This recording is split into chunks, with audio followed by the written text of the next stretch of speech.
Thanks for listening to English Go Podcast. If you'd like to listen without adverts, read episode transcripts, or listen to extra bonus episodes, please check the description for more details.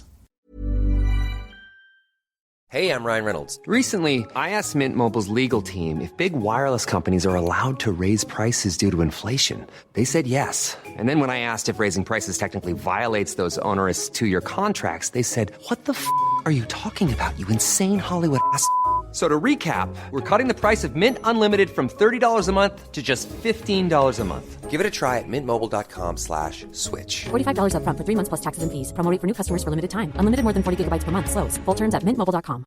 Cool fact, a crocodile can't stick out its tongue. Also, you can get health insurance for a month or just under a year in some states. United Healthcare short-term insurance plans, underwritten by Golden Rule Insurance Company, offer flexible, budget-friendly coverage for you. Learn more at uh1.com. Easter's in full bloom at Whole Foods Market with great deals on spiral cut bone-in ham and leg of lamb, both crowd pleasers. Round out your spread with quiche, deviled eggs, and delicious catering platters from Prepared Foods. Oh, and remember to pick up a Whole Foods Market bunny cake from the bakery. Strapped for time? They cater too, with delicious options available without the effort. Find hundreds of Easter deals and delights now at Whole Foods Market. If you listened to the last episode, you already know that this episode is going to be about a pub. But then again, I guess if you read the title of the episode, you would already know that this is going to be about a pub.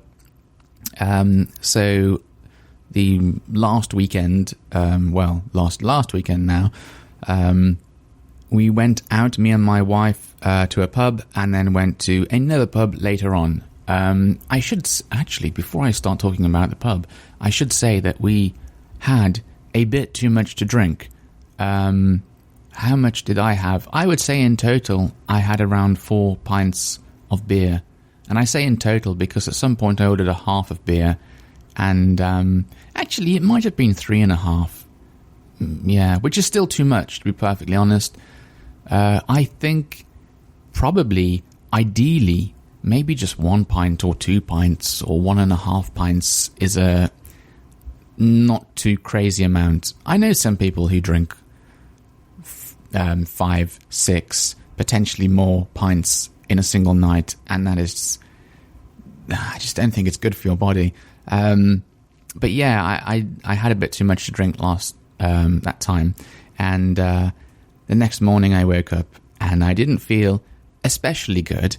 I got up a bit later than usual, and I didn't feel terrible. I didn't have a headache, but my stomach felt a little bit weird, and I just felt slow, very sluggish, and sort of, I suppose, disorientated is a good word, which in this context means a little bit sort of like confused and, I don't know, sort of like feeling like I hadn't yet woken up. Like it was midday and I felt like I haven't woken up yet. That's how I felt. Anyway, so I when I did wake up, I woke up let me not confuse you. I woke up in the morning, and it was about, what time would I say, around 7 or something, or 7:30. And I had an appointment at the hairdresser's at 9:30. So I had to sit there for like a couple of hours in the hairdressers or whatever, and I didn't feel especially good. So yeah, it was a very silly thing to do. But I think the reason that I drank a little bit more than I would have liked to is probably just because it is pretty rare still that we get to go to a pub and that we get to drink real ale. I was drinking the ale, and that we get to actually have a pint as well. It is weird, I think. There's something nice. Well, for me, there's something nice about having a pint and being able to ask for a pint of beer.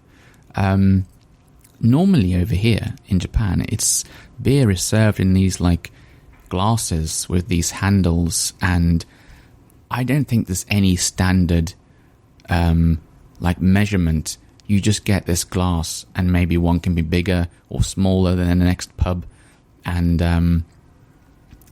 I don't know, it's just crazy. But a pint is a pint. It's like a special measurement. It's like, what, 500 and... I don't know, is it 572 milliliters or something like that? I can't remember the amount, but around about 500 milliliters.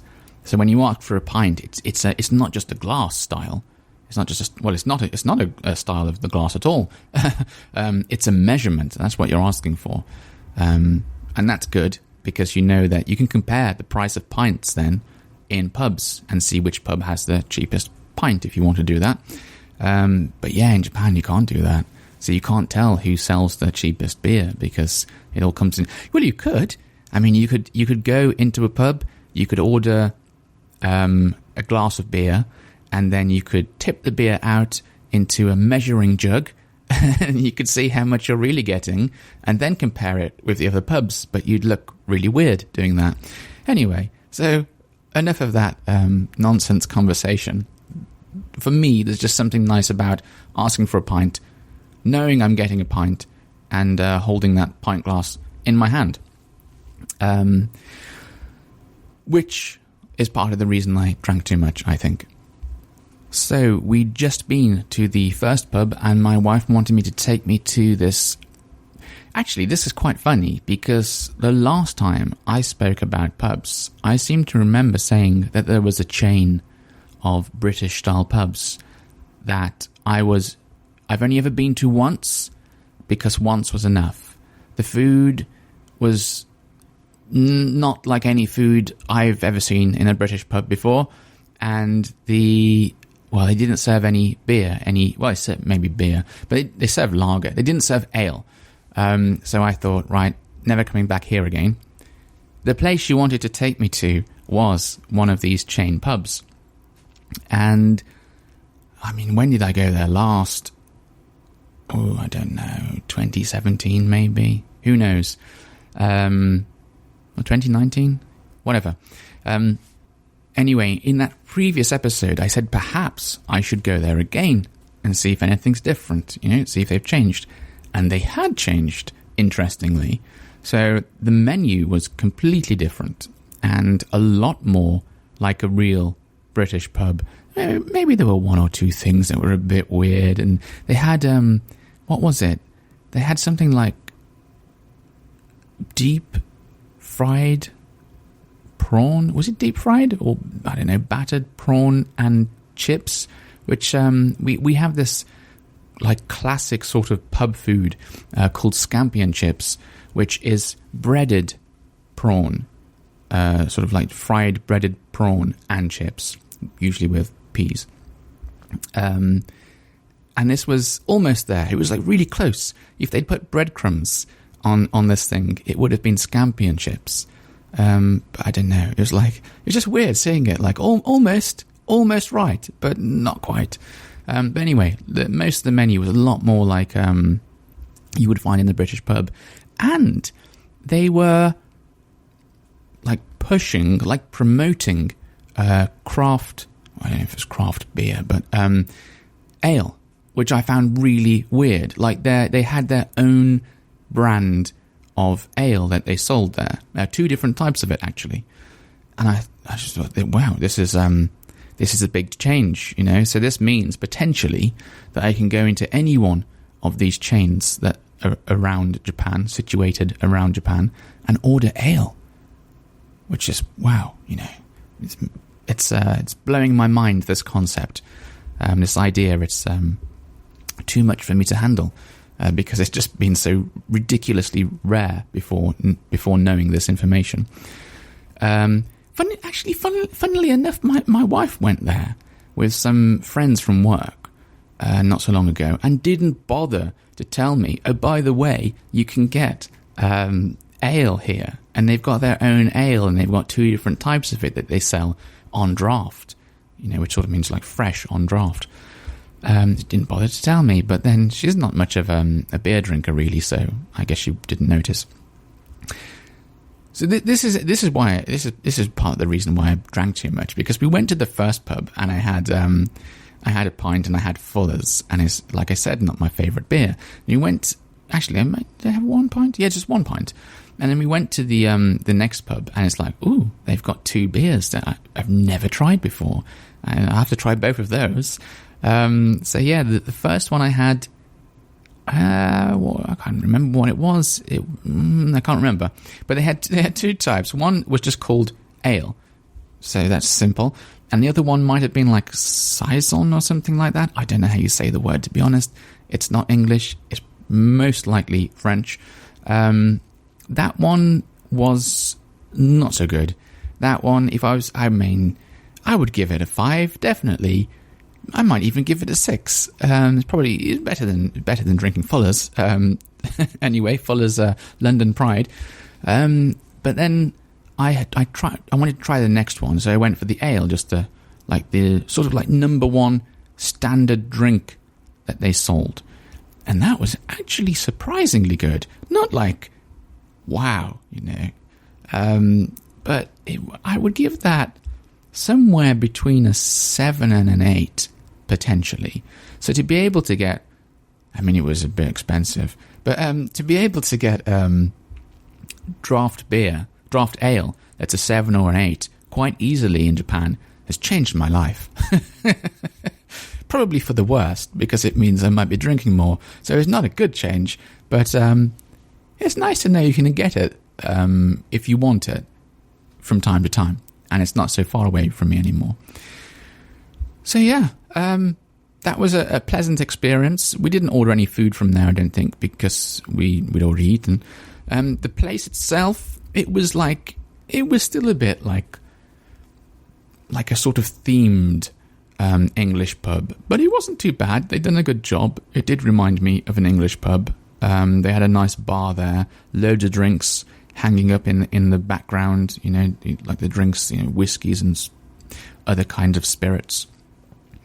So yeah, it wasn't bad, and they had football on. It was Liverpool versus, I've forgotten. Liverpool versus someone, it began with a B. I've forgotten who it was now. But yeah, it was interesting. The football, all of the commentary, the people who are talking about what's going on during the match, that was all in Japanese. And I thought, yes, okay, everyone, actually no, not everyone was Japanese in that. I think there were, how many, maybe like 30% of the people in there were non-Japanese, and the rest were Japanese. So yeah, I suppose it makes sense having the commentary in Japanese. But for an English pub, for a British pub, I just thought it'd be so much better if they'd left it in English. Maybe that's just me being selfish, but it would have added so much to the atmosphere. If I could hear the commentary, the football commentary in English, whilst drinking a pint of ale, while sitting in an English-themed pub that is over 6,000 miles away from home, and watching a live football match in a pub. So, yeah, good experience. Yes, I don't want to drink so much if we go back there again.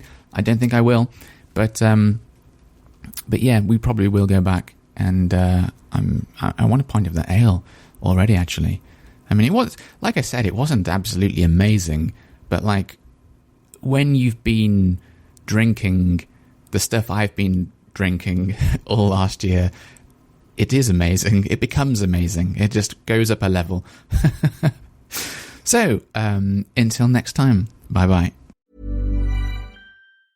Cool fact, a crocodile can't stick out its tongue. Also, you can get health insurance for a month or just under a year in some states. United Healthcare short-term insurance plans, underwritten by Golden Rule Insurance Company, offer flexible, budget-friendly coverage for you. Learn more at uh1.com. Hey everyone, I'm Craig Robinson, co-host of the Ways to Win podcast, alongside my good friend John Calipari. I've been on the go recently. Phoenix, Kansas City, Chicago. If you're like me and have a home but aren't always at home, you have an Airbnb. Hosting your home or a spare room is a very practical side hustle. If you live in a big game town, you can Airbnb your place for fans to stay in. Your home might be worth more than you think. Find out how much at airbnb.com/host.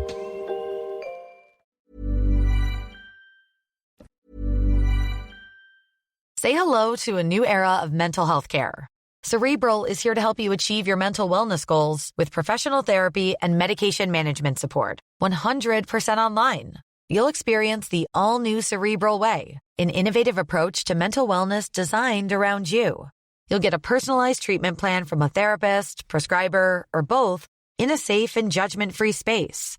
Your Cerebral therapist or prescriber will outline a customized plan with clear milestones along the way, so you can get to feeling your best. With Cerebral, you're not alone in your mental health journey. We're here to empower you to live a fulfilling life. So take that first step towards a brighter future and sign up today at Cerebral.com/podcast and use code ACAST to get 15% off your first month. Offer only valid on monthly plans. Other exclusions may apply. Offer ends July 31st, 2024. See site for details. Easter's in full bloom at Whole Foods Market with great deals on spiral cut bone-in ham and leg of lamb, both crowd pleasers. Round out your spread with quiche, deviled eggs, and delicious catering platters from Prepared Foods. Oh, and remember to pick up a Whole Foods Market bunny cake from the bakery. Strapped for time? They cater too, with delicious options available without the effort. Find hundreds of Easter deals and delights now at Whole Foods Market. Botox Cosmetic, out of botulinum toxin A, FDA approved for over 20 years. So, talk to your specialist to see if Botox Cosmetic is right for you. For full prescribing information, including boxed warning, visit BotoxCosmetic.com or call 877-351-0300. Remember to ask for Botox Cosmetic by name. To see for yourself and learn more, visit BotoxCosmetic.com. That's BotoxCosmetic.com.